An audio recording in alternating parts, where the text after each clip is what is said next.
শুকরগুজারি আদায় করি যে মহান রব্বুল আলামিন আমাদেরকে আজকের এই মুবারক মজলিসে উলামায়ে কেরামের সাথে আল্লাহর দ্বীনের কথা, কোরআনের কথা আলোচনা করবার জন্য সমবেত হওয়ার তৌফিক দিয়েছেন। রব্বে করিমের দরবারে কালিমাতুশ শুকরের হাদিয়া পেশ করি আলহামদুলিল্লাহ।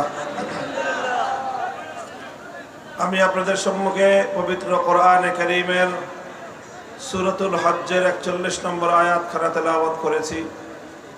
উল্লেখিত আয়াতের মধ্যে আল্লাহ পাক রব্বুল আলামিন যারা মুমিন এবং মুসলমান, যারা আল্লাহকে বিশ্বাস করে, আল্লাহর দ্বীনকে যারা বিশ্বাস করে, তাদের হাতে যদি রাষ্ট্র ক্ষমতা যায়, তারা যদি রাষ্ট্র ক্ষমতা পায়, তাহলে তারা কি কাজ করবে সেই দায়িত্বের কথা আল্লাহ কোরআনে পাকের মধ্যে উল্লেখ করেছেন। আল্লাহ বলছেন, আল্লাযীনা ইম্মাক্কান্নাহুম ফিল আরদি আকামুস সালাতা ওয়া আতাবুজ যাকাতা ওয়া আমারু বিল মা'রুফি ওয়া নাহাউ আনিল মুনকার